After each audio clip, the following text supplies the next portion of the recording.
Hello everyone, this is Taryn with Wonderfully Made Handcrafting and welcome to day 2 of Witness to the Wonder. So in day 2 we're talking about Eve, and even though she sinned, she is still offered hope by God. In Genesis 3:15 we read, "I will put enmity between you and the woman, and between your offspring and her offspring. He shall bruise your head, and you shall bruise his heel." So even though there's some bad things in this verse, there's still hope. And that is what God offers.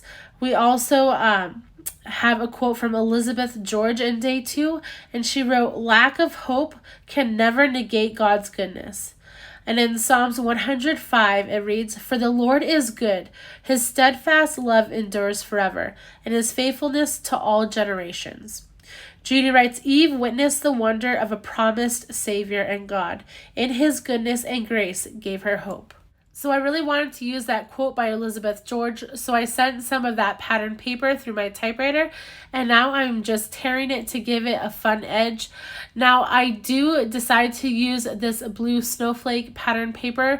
That is because it's hard to see, but there is some blue flecks in the background of this memory decks card. Going to antique the edges of this quote, and then I learned my lesson last time.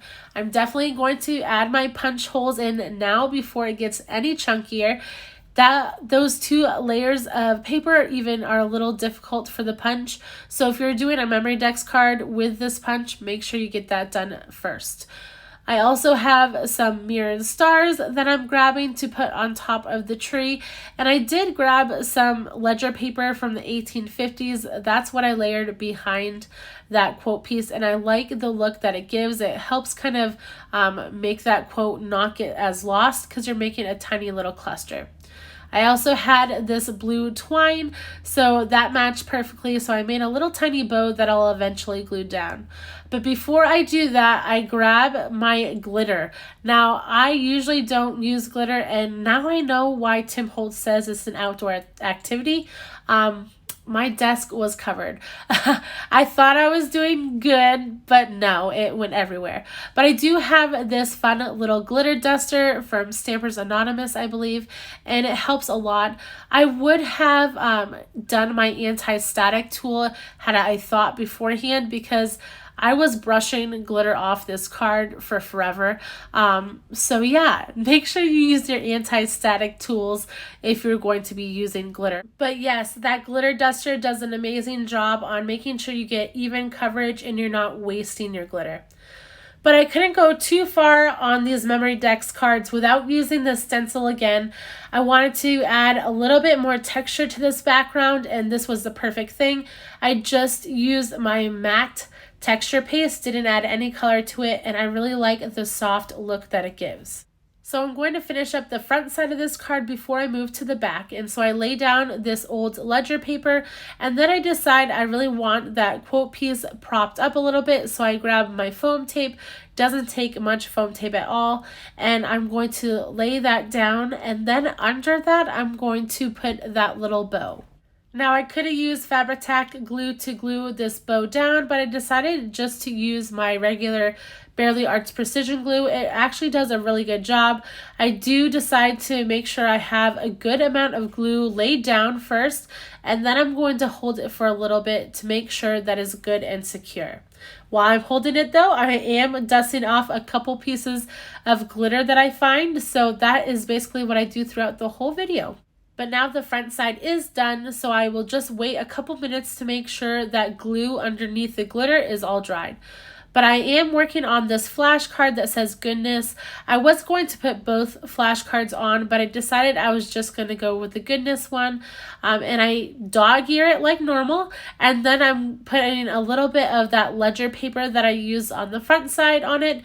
And then I'll just distress the edges like normal with my scissors, and also a little bit of that vintage photo distress ink. Once all the edges are nice and distressed, I'm actually going to use my tiny attacher to secure that dog ear down this time.